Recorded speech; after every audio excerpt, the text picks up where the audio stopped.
Assalamualaikum warahmatullahi wabarakatuh. Alhamdulillahirabbil alamin wa bihi nasta'in wa ala umurid dunya waddin wassalatu wassalamu ala asyrafil anbiya'i wal mursalin wa ala alihi wa sahbihi ajmain. Amma ba'du.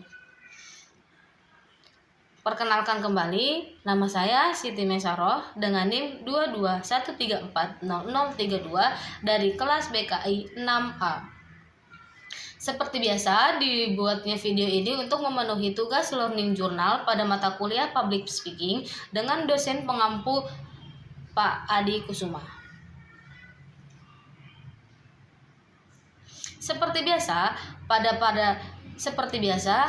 Selasa pukul 10 kami memasuki kelas mata kuliah Public Speaking.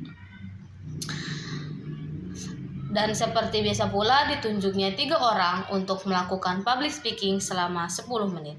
Yang pertama ditunjuk adalah teman saya, Salsa Mulyana Sari. Dia storytelling mengenai rubah dan kambing. Yang mana isi ceritanya, si rubah ini licik kepada si kambing dan tidak ingin menolong sesama. Padahal kan intisari dari cerita tersebut kita harus menolong secara kepada siapapun. Yang kedua ada Fahri Azahra. Begitu pula Fahri Azahra, dia menceritakan tentang intisari dari novel yang telah dia baca, yaitu Semangkuk Mie Ayam Sebelum Mati. Inti ceritanya yang saya dapat itu, kita jangan frustasi terhadap masalah yang kita hadapi sendiri, karena semua orang itu punya masalah. Jadi tidak harus diakhiri dengan bunuh diri. Yang ketiga ada Iin Rupatul Aini, yang mana dia menceritakan sebagai vlogger. Dia menceritakan a day in my life, sehari-hari dia, yang mana dari dia bangun tidur sampai dia tidur lagi. Dia menceritakan bagaimana dia ngabuburit, bangun tidur, ngampus gitu, mengerjakan tugas, seperti itu. Setelah 3 teman tadi melakukan public speaking selama 10 menit, maka dilanjutkan dengan kegiatan presentasi dari kelompok 1, yaitu menjelaskan tentang dasar-dasar public speaking, yang mana beranggotakan banyak orang sekali ya. Langsung saja, dasar-dasar public speaking menurut David itu ada 8 yang mereka jelaskan. Yang pertama, analisis audiens. Penting sekali bagi kita sebagai public speaker untuk menganalisis audiens. Untuk apa? Untuk kita tahu tema apa atau topik apa, cara gaya seperti apa yang kita lakukan pada public speaking tersebut.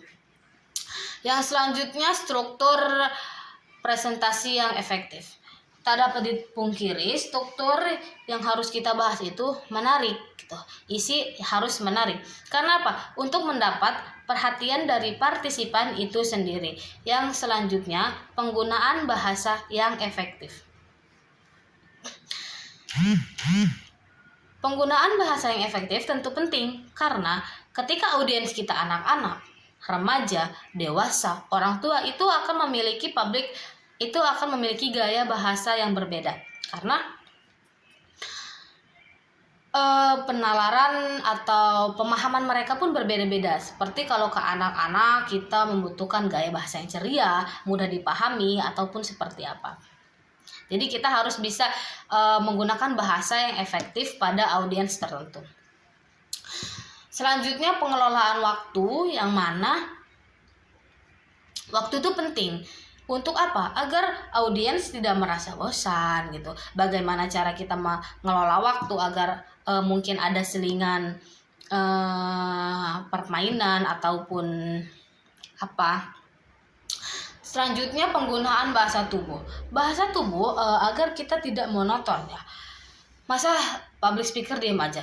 Jadi menggunakan bahasa lengan, mimik wajah, seperti itu. Selanjutnya, konsisten dalam suara. Sesungguhnya intonasi dalam melakukan public speaker itu sangat wajib.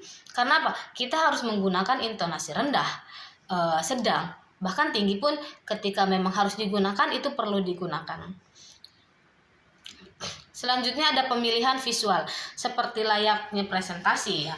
Mungkin pastinya seminar-seminar di luaran sana menggunakan PPT, PowerPoint, agar apa? Para audiens tidak merasa jenuh akan presentasi yang kita lakukan. Apa sih manfaat melakukan public speaking itu? 1. Meningkatkan kepercayaan diri.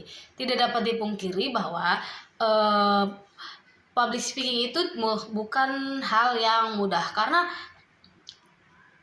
ini pembuatan video ini pun harus percaya diri gitu. Terus untuk modal bisnis, apalagi ya zaman sekarang ini bisnis-bisnis yang sangat diandalkan itu seperti MC, moderator, itu kan dari public speaking yang bagus. Manfaat public speaking juga menambahkan jiwa kepemimpinan. Tidak semua orang bisa menjadi pemimpin tentunya, karena setiap pemimpin harus memiliki public speaking yang bagus.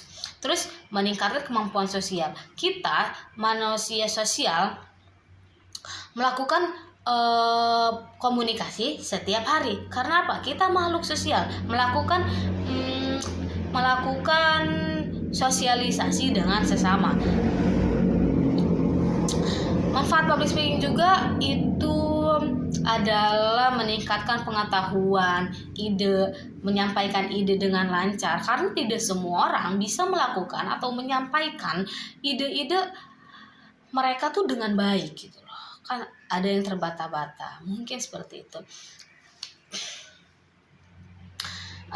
Begitu yang dijelaskan oleh presentator kelompok 1. Selebihnya mungkin